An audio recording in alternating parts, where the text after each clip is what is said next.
다시 한번 인사하겠습니다. 오늘 그리스도의 은혜를 체험합시다. 오늘 제목이 와서 보라, 하늘이 열리는 것을 보리라. 그랬어요. 지난주 강단 말씀이 와서 보라. 이거는 예수님께서 하신 말씀인데, 오늘은 빌립이 나다나엘에게 와서 보라, 똑같은 얘기를 했어요. 와서 보라, 하늘이 열리는 것을 보리라. 신앙생활의 시작은 어디서 시작이 되느냐? 부르심에서 시작이 되는 겁니다. 하나님께서 나를 부르신 그 부름에서 시작이 되는 거예요. 모든 종교는 사람이 하나님을 찾으려고 그래요. 신을 찾아가는 거지만 기독교는 하나님이 찾아오신 거예요. 여러분들이 여기 앉아 있는 것도 우연이 아니라 하나님께서 여러분들을 찾아가셔서 오게 하신 거예요. 자, 그래서 예수님께서 갈릴리로 나가시려다가 빌립을 만나서 하는 얘기입니다. 나를 따라오라, 이렇게 말씀하셨어요. 12 제자를 예수님께 부르실 때에 하나하나를 지명해서 찾아가셔서 부르셨어요. 갈릴리에서 어부 생활하면서 고기를 잡는 베드로에게 찾아가셨어요. 나를 따라오라, 내가 너로 사람 낚는 어부가 되게 하리라, 이렇게 부르셨어요. 사도행전 9장에 보니까는 다메섹 도상에서 예수님을 핍박하고 예수님을 믿는 자들을 잡으려고 쫓아가다가 하나님 예수님을 만났어요. 그게 누구죠? 바울입니다. 직접 찾아가셨어요. 당신을 핍박하는 바울을 찾아가셔서 얘기하는 겁니다. 사울아, 사울아, 네가 어찌하여 나를 핍박하느냐? 주여, 네 시오니까 네가 핍박하는 예수를. 완전히 뒤집어지고 꼬꾸라져 가지고 예수님을 핍박하는 자리에서 예수님을 증거하는 자리로 완전히 180도 그의 인생이 전환되는 그러한 시간표였다는 사실입니다. 여러분들이 이제는 하나님을 찾는 것이 아니라 하나님께 여러분들을 찾아왔다는 사실을 오늘 분명히 아시기 바랍니다. 그래서 주님이 부르신 조건은 자격에 근거해서 부르신 게 아니에요. 여러분들이 자격이 있어 부른 게 아니에요. 오히려 죄인임에도 불구하고 하나님을 배반했던 베드로를 찾아가셔서, 예수님 배반했던 베드로를 찾아가셔서 다시 부르신 거예요. 불렀다가도 자기 갈 길로 가잖아요. 그런데 쫓아가서 다시 가서 부르신 거예요. 이것을 보고 뭐라고 그러냐? 조건 없는 은혜라, 이렇게 얘기하는 겁니다. 조건이 있어서 부르신 게 아니라 얘기해요. 그래서 에베소 2장 8절 보니까 너희가 그 은혜를 인하여 믿음으로 말미암아 구원을 얻었나니 이것이 너희에게서 난 것이 아니요 하나님의 선물이라. 조건 없이 부른 겁니다. 준비된 자가 아니라 부르신 이후에 하나님께서 만들어 가시는 거예요. 모든 것 준비해서 완벽하게 준비해서 부른 게 아니에요. 부족하지만 하나님께서 부르셔서 그를 준비시켜 가는 거예요. 하나님께서 여러분들을 위하여, 하나님께서 여러분들의 생애에 함께 하시고 여러분들을 지금도 빚어 가시는 줄로 믿습니다. 그러면 예수 믿으면 구원받은 자는 점점 뭐냐면 변화가 일어나야 돼요. 왜? 예수님께서 빚어 가니까. 하나님께서 나를 빚어 가고 올바로 쓰기 위해서 여러분들 훈련하는 거예요. 하나님께서 요셉을 부르자마자 그냥 너 총리가 돼, 애굽의 총리가, 이러지 않았다니까요. 어떻게 했어요? 많은 고난이라는 그러한 과정들을 통해서 노예로 가고 또 감옥에 들어가고 이런 과정들을 통해서 요셉의 시간표가 되었을 때 하나님께서 그를 부르셔서 애굽의 총리로 삼으셨다는 사실을 여러분들 기억하시기 바랍니다. 세상은 그 사람들의 스펙을 찾아요. 그렇죠? 그러나 하나님은 뭘 보시냐? 중심을 보고 부르시는 겁니다. 저 사람이 진정으로 순종하는 마음이 있는가? 저 사람의 겸손한가? 이거를 보시고 하나님께서는 그런 자를 부르십니다. 그러면 왜 부르셨을까요? 하나님은 나를 왜 부르셨을까요? 부르심에 대한 조건이 있습니다. 그 조건이, 부르심에 대한 목적이 다른 게 아닙니다. 거룩함입니다. 물론 여러 가지가 있어요. 바울을 불러가지고 전도자로 쓰려고 부르신 거예요. 그런데 그냥 전도자로 바울을 그렇게 쓰는 게 아니라 거룩함 속에 먼저 들어가는 거예요. 거룩함입니다. 거룩함이라는 것은 뭐냐면 이것은 하나님과의 교제하는 삶을 얘기하는 거예요. 하나님의 자녀와 하나님과 교제하는 삶이 거룩이에요. 믿으십니까? 하나님과 교제하면요, 내가 거룩하게 되는 거예요. 하나님의 거룩한 분이기 때문에 거룩함화가 되어지는 거예요. 내가 그 안에 있으니까.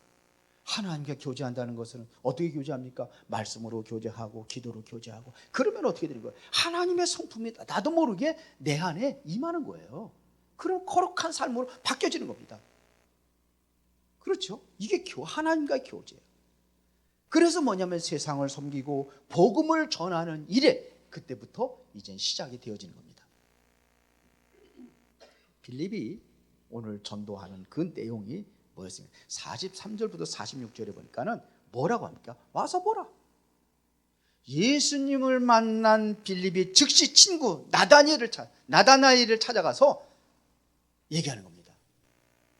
와서 보라. 참된 전도의 원리를 우리가 알아야 됩니다. 왜 이렇게 얘기했을까요? 예수님이 누구신지를 발견한 거예요. 예수님이 어떤 분이라는 걸 발견한 겁니다. 이 발견의 기쁨이 너무 충만해가지고 가서 즉시 가가지고 뭐 하라 했습니까? 와서 봐라 그랬어요. 모세가 율법에 기록하였고 여러 선지자가 기록한 그 일을 내가 만났다 이렇게 고백을 하는 거예요. 내가 만났어요. 그분을 내가 체험했어요. 이게 체험이 되는 게 중요해요. 그럼 뭐냐? 전도는 되어지는 거예요. 전도는 내가 이렇게 해서 연구해가지고 그렇게 되어지는 게 아닙니다. 전도는 내가 체험하면 즉시 가서 얘기할 수 있어요. 메시아를 만난 확신이 있을 때, 그분이 메시아라는 확신이 있을 때 나는 찾아가서 얘기해요. 그동안에 우리가 기다렸던 메시아를 내가 지금 만났다. 얼마나 큰 기쁨이겠습니까? 메시아에 대한 기다림이 그들이 얼마나 많았습니까? 더군다나 지금 로마의 속국이 돼 있어요. 거기서 얼마나 힘들고 어렵습니까? 그렇게 더욱더 메시아를 사모하는 그들에게 있었어요. 그때 충족적으로 그걸 만난 거예요. 그럼 어떻게 해요? 와서 봐라. 전도는 어려운 게 아닙니다. 어려운 게 아니에요. 내가 체험하면 돼요. 내가 체험하면 말하지 않는 것이 이게 힘들어요. 믿습니까? 그렇게 나다나엘을 얘기하는 거예요. 그러면 네가 메시아를 봤다고 하는데 나사렛에서 무슨 선한 이가 나올 수 있겠느냐? 나사렛에서. 이것은 나다나엘의 편견입니다. 자기 지성적인 지식 가지고 판단한 거예요. 더군다나 그건 지역적인 편견이 있었어요. 그 지역에서 그 나사렛 촌구석에서 무슨 메시아가 나오겠느냐 이거죠. 우리가 기다리는 메시아는 왕궁에서, 그죠? 왕이 혈통을 타고 나와야 되기 때문에 그렇게 나올 줄 알았어요. 자기 지식 가지고 보니까는 전혀 이것은 이해가 안 돼. 하나님은 우리 생각으로 이해 안 되는 부분들이 많아요. 여러분들의 지식 가지고는 전혀 이해 안 되는 부분들이 많아요. 그 지식인들이 못 믿는 사람들이 많아요. 왜? 자기 지식 가지고 하나님을 이해하려고 하니까 이게 이해가 안 되는 거예요. 최고의 전략이 뭐냐? 와서 보라는 겁니다. Come and see. 와서 보라. 빌립은 나다니엘과 논쟁하지 않았습니다. 왜요? 복음은 설득하는 것이 아닙니다. 복음은 살아계신 예수님을 직접 경험하고 내가 경험한 그 증인으로 서는 것입니다. 이 증인을 쓰시기 바랍니다. 정말 여러분 체험하시길 바랍니다. 지식으로 굴복시키려고 하는 게 아니에요. 내가 만난 예수님의 평안과 기쁨을 여러분들이 누리고 있다고 한다면 그분을 모든 여러분들이 알고 있는 그 사람들을 그리스도 앞으로 인도할 수 있어요. 말할 수 있어요. 초대할 수 있어요. 임철이가 그리스도에 대한 은혜를 알고 나서 요즘은 은혜 찬양만 그렇게 부른다는 거예요. 은혜 찬양을 부른다. 그래 내가 누려지니까 친구들한테 찾아가가지고 전도하는 거예요. 그래서 두 사람 데리고 갔었잖아요. 이게 은혜가 되어지면은 얘기할 수 있어요. 너도 와서 봐. 너도 믿어봐. 이렇게 얘기할 수 있는 겁니다. 와서 보라. 그렇죠? 내가 만난 예수님의 진정한 평안과 기쁨을 여러분들 누리시기를 바랍니다. 19세기 때에 미국의 위대한 전도자 무디를 여러분들이 잘 알고 있습니다. 이 사람이요, 학벌도 없어요. 말주변도 없어요. 근데 이 사람이 뭐냐? 그가 처음 예수님을 믿고 전도를 시작했습니다. 그런데 사람들은 그의 서툰 말투를 보고, 그리고 그 사람들 비웃었어요. 무디를 비웃었어요. 하지만 그는 굴하지 않고 사람들에게 딱 한마디만 반복했어요. 그게 뭐냐면요, 저도 잘 모릅니다. 하지만 제가 그분을 만났습니다. 예수님을 만나고 나서 내 삶이 변화된 것 뿐입니다. 그렇게 당신도 한번 와서 보세요. 이게 전도예요. 내가 체험하면은 말하지 않을 수가 없어요. 우리는 복음의 변호사가 아닙니다. 말 잘하는 변호사가 아니란 말입니다. 복음의 증인으로 서는 겁니다. 변호사는 논리를 정확하게 설명하는 것이 변호사라면 우리는 아니에요. 말이 좀 서툴고 어색해도 내가 체험한 그리스도, 내가 만난 그리스도가 여러분들의 몸에서 정말로 그 인격적으로 풍성하게 풍겨나갈 때 다른 사람들도 우리가 전도할 수 있어요. 전도는 되어지는 것입니다. 성령이 너에게 마시면 너희가 권능을 받고 예루살렘과 온 유대와 사마리아 땅 끝까지 이르러 내 증인이 되어라가 아니고 되리라.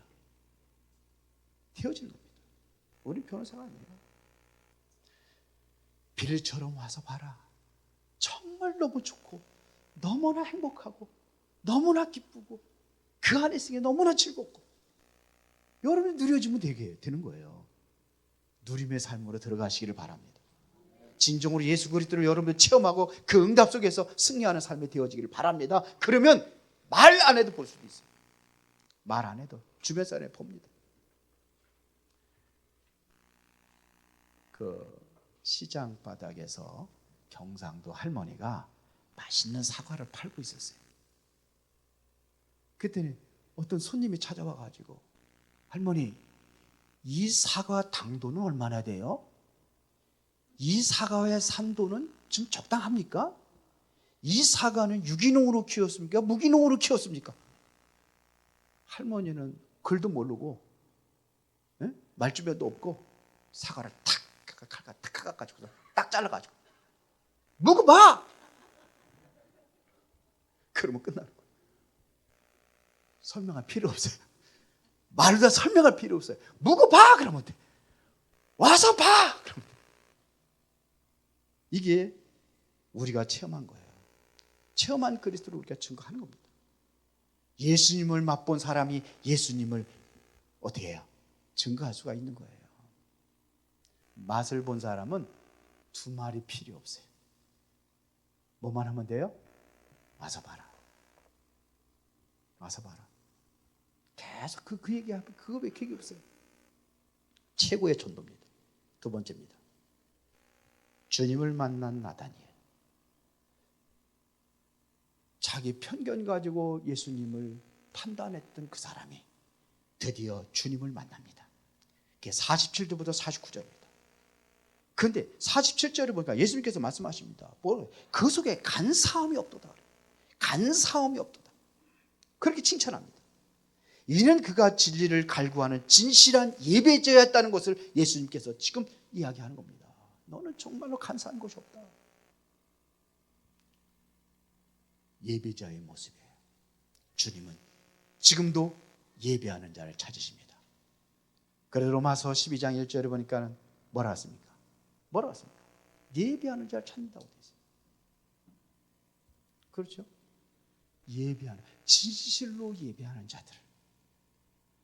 오늘도 진심으로 예배하는 여러분들 속에 하나님의 성령이 역사하는 축복된 장소가 이 자리가 되어야 될 줄로 믿습니다.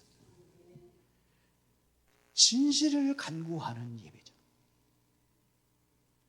어느 주일학교에서 학생들 예배를 드리는데 아이들이 눈을 뜨고 다른 사람 다 하는 거 눈을 뜨고 막 이상한 짓에 장난하고 막 옆에 사람 콕 찌르고 막 그래요.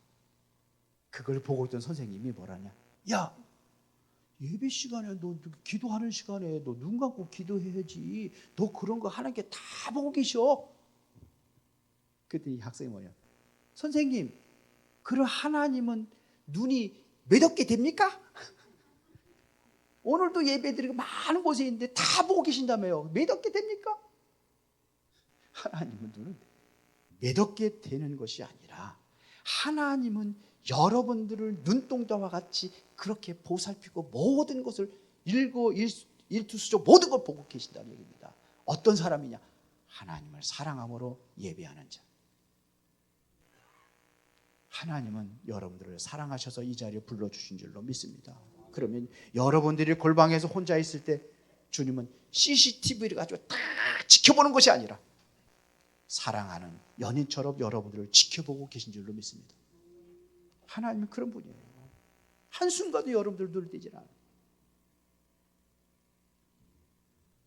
우리 한비 씨, 이제 우리 손자 자꾸 이렇게 하면 뭐 한번 끌어줘서 막, 기가 막히게 그래. 뭔가 뭐 입이 우르르 그래서 머리가 뭐가 묵고. 그러고 보니까는 좀 올라가가지고 의자에 부딪히기도 떨어지기도 하고, 오늘도 뭐 어디 떨어졌다고 그러고 어디 뭐 멍들었다고 그랬는데, 그러니까는 엄마 아빠의 눈동자는 어디 있어요? 항상 시선이 뭘 하면서도 아이에게 있는 거예요. 왜요? 사랑하니까.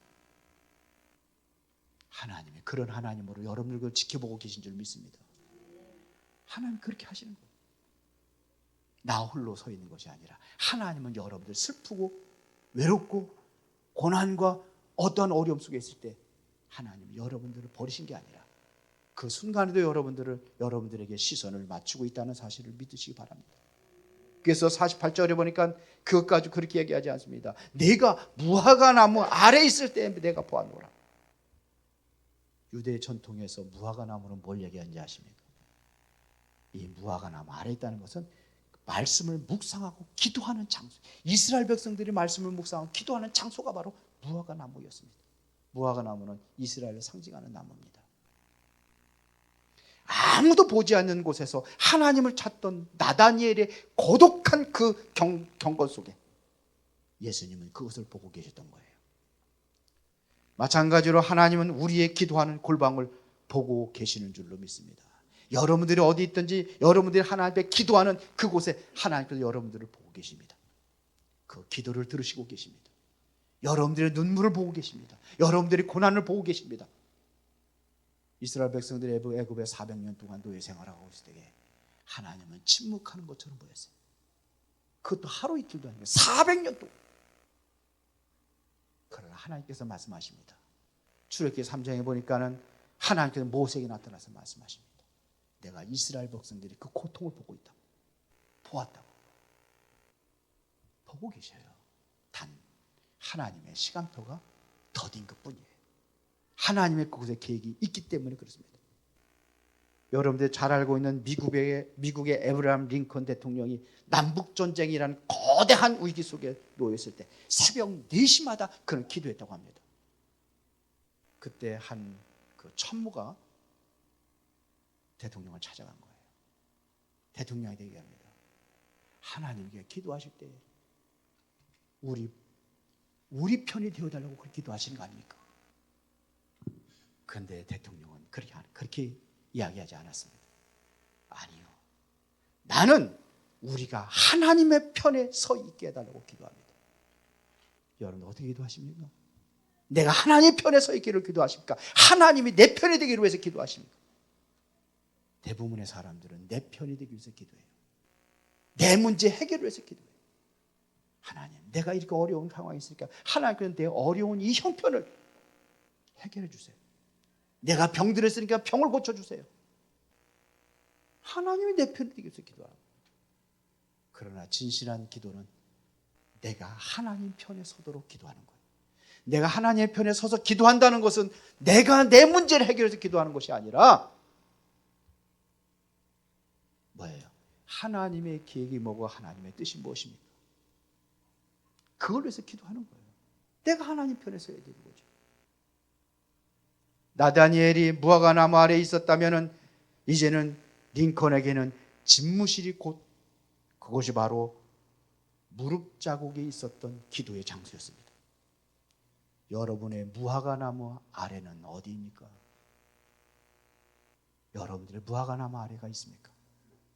진정으로 여러분들이 하나님 앞에 무릎 꿇어 기도하면서 하나님이 내가 하나님 편에 설 수 있는 그 무화과 나무 아래가 어디입니까? 때로는 여러분들이 가정이 될 수도 있고 바로 예배하는 이곳이 될 수도 있습니다. 여러분들이 눈물을 흘리면서 기도하는 그 골방이 될 수가 있습니다. 하나님은 그 눈물을 보고 여러분들을 인도하실 줄로 믿습니다. 여러분들의 직장에 출근하면은 맨 먼저 무엇부터 하십니까? 하나님의 무화과 나무 아래가 먼저 직장에서도 있어야 될 줄 믿습니다. 그때 하나님께서는 말씀하십니다. 내가 너를 보았다는 주님의 그 음성을 여러분들에게 들려지게 될 줄로 믿습니다.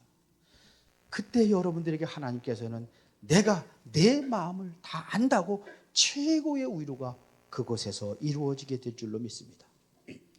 나다니엘의 신앙, 그 신앙이 우리의 신앙이 될 줄 믿습니다. 나다니엘의 그 고백이 우리의 고백이 되어야 될 줄 믿습니다. 자신을 알아주는 주님 앞에 나다니엘은 즉각적으로 고백했습니다. 당신은 하나님의 아들이요 이스라엘의 임금이로소이다. 이 고백이 최고의 고백이에요. 베드로가 바로 주는 그리스도시요 살아계신 하나님의 아들이십니다. 이 고백이 최고입니다. 그리스도를 알아주는 고백이에요. 그리스도가 어떤 부분이라는 것을 내가 정말로 체험하고 누리면서 누렸던 사실을 그리스도 앞에 다시 돌려드리는 겁니다. 다시 말하면 하나님께 영광을 돌려드리는 거예요. 내가 은혜 받고 내가 체험했던 그리스도를 주님 앞에 하나님 앞에 영광으로 다시 돌려드리는 것이 그게 바로 예배입니다. 오늘 하나님께 영광을 돌리시기 바랍니다. 그렇죠. 내가 받은 은혜를 돌려드리는 거예요. 내가 체험했던 그리스도를 내가 고백을 하는 겁니다. 그리스도는 여러분들의 죄와 사망에서 건지신 완벽한 구원자이십니다. 그래서 우리는 하나님의 자녀가 되었습니다. 이것만으로 최고의 은혜요 최고의 축복인 줄로 믿습니다. 그렇죠. 당신은 하나님의 아들이십니다. 이때 주님께서 말씀하십니다. 50절에 보니까 예수께서 대답하여 이르시되 내가 너를 무화과 나무 아래서 보았다 함으로 믿느냐? 이보다 더 큰 일을 보리라. 이 고백 후에 있을 때 하나님께서는 더 큰 일을 보여주게 될 줄 믿습니다. 그동안에 보지 못했던 신령한 눈이 열려져서 하늘의 보좌에 그 축복을 우리가 눈으로 보고 체험하는 그 은혜가 있을 줄로 믿습니다. 그래서 더 큰 일을 보리라는 것은 무엇을 얘기합니까? 50절부터 51절에 보니까 하늘에서 사닥다리를 얘기하십니다. 예수님이 나다니엘의 고백에 머물지 않고 더 놀라운 영적 비전을 제시하고 있는 내용입니다. 이것은 바로 창세기 28장에 야곱이 가장 힘들고 비참한 위기에 처했을 때 그때 하나님께서 사닥다리를 보여줬어요.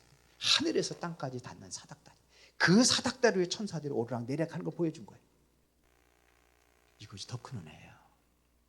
고난 속에 있을 때 그 은혜를 보는 거예요. 내가 병들고 지쳐있을 때 우리는 그때 하나님의 새로운 그 놀라운 광경을 보게 되는 겁니다. 이게 체험이에요. 힘들고 어려웠습니까?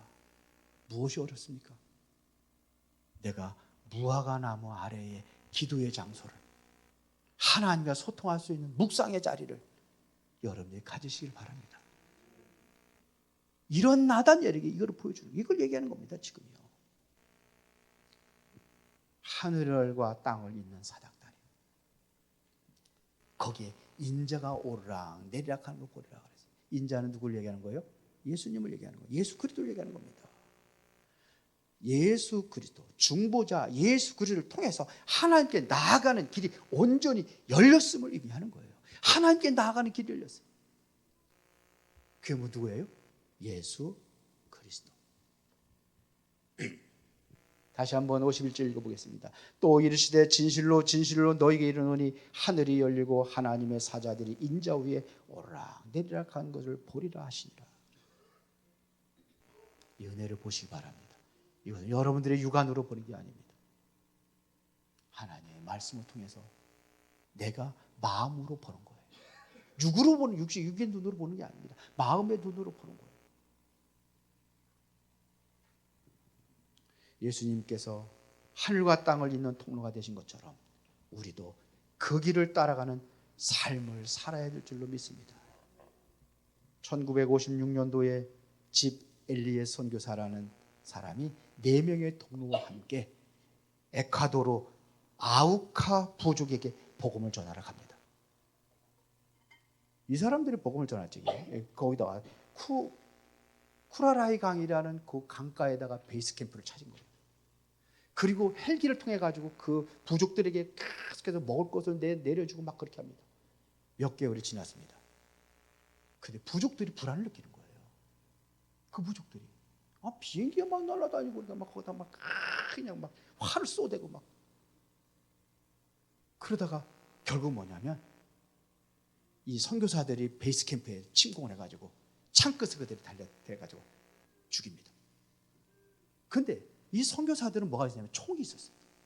근데 총으로 쏘면 얼마든지 이길 수 있어요. 총을 못 쏘게 하는 거야. 쏘지 마라. 왜 그러냐? 자신들은 천국에 갈 준비가 되어 있지만 지금 이들은 복음을 듣지 못했기 때문에 지옥 갈 수밖에 없다. 우리는 천국 갈 준비가 있으니까 우리는 가면 되지 않냐. 총을 안 쏴요. 결국은 그 부족들이 다 죽습니다. 그리고 세월이 흐릅니다. 그 4명의 친구들의 부인들이 그곳에 다시 찾아갑니다. 찾아가서 그들에게 복음을 전하고 그들을 위해서 헌신합니다. 그때 부족들이 묻습니다. 당신들은 도대체 왜 우리를 이렇게 대접을 잘하고 우리를 도와주는 일이 이유가 뭡니까? 그때 얘기합니다. 몇 년 전에 당신들이 죽였던 그 선교사님들, 그분들의 우리는 부인, 와이프입니다. 그러면서 얘기를 하는 거예요. 우리는 하나님께서 내가 받은 사랑이기 때문에 그 사랑을 당신들에게 전할 뿐입니다. 왜요? 하나님은 당신들을 사랑하기 때문에. 그래서 나는 그 사랑하기 때문에 우리 와서 하나님 사랑은 당신들을 위해서 우리는 헌신하는 것 뿐입니다. 실화예요. 이게 2006년도 정도에 그때 영화가 나왔어요. 창끝이라는 영화. 우리 한번 같이 한번 볼까요? 감동적이에요. 신의 악단 보셨죠? 은혜가 되던가요? 전 그거 보면서 울었어요. 저게 진정으로 하나님의 사람이다. 하나님의 사람. 벌써 이 사람은 확신과 믿음이 있기 때문에 죽을 각오를 하고 죽을 자세를 가지고 부족민들을 위하여 자기 목숨을 희생했던 그 사랑의 은혜. 하나님이 우리를 그렇게 사랑하시기 때문에 그 사랑을 전달하는 그것이 바로 축복입니다. 그때 부족의 리더였던 기카야라는 그 사람이 나중에 목사가 돼서 헌신을 합니다. 이것이 바로 하늘문이 열리는 장면이라고 저는 생각을 합니다. 무엇이 하늘문입니까? 이게 하늘문이 열려요. 이 하늘문이 열려진 겁니다. 예수님의 사닥다리가 되어서 하늘의 사랑을 땅으로 이어진 것처럼 우리가 바로 그러한 사람이 되어야 될 줄 믿습니다. 이 사닥다리를 전달하는 자가 돼요. 사람을 그리스도로 얘기하는 거예요. 그리스도 통해서 하나님 만나잖아요. 내가 곧 길이요 진리요 생명이니 나로만 뵈라 아버지께로 올 자가 없느니라. 우리가 용서할 수 없는 사람을 용서하고 사랑할 수 없는 사람을 사랑할 때 세상 사람들은 우리 위에서 하늘문이 열려지는 것을 보게 될 줄로 믿습니다. 여러분들이 그렇게 한다면 여러분 통해서 하늘문이 열려지게 되는 것을 다른 사람이 본다니까요. 결론입니다. 오늘 말씀을 통해 우리가 주시는 2가지 과제가 있습니다. 첫 번째는 내가 만난 주님을 소개하라는 겁니다. 어떻게 하라고요? 와서 보라. 복잡한 신학 지식이 아니라도 여러분들이 성경적인 지식이 없다 할지라도 괜찮습니다. 와서 보라. 오히려 그러한 지식으로 가지고 전도하다 보면 오히려 실패할 수도 있습니다. 그게 바로 바울입니다. 바울이 가서 아데네 가가지고서 아데네는 철학의 도시요 학문의 도시요 거기서 복음을 전할 때 어떡합니까? 자기 그 학식, 그 지식 가지고 복음 전하려고 그러는 거예요.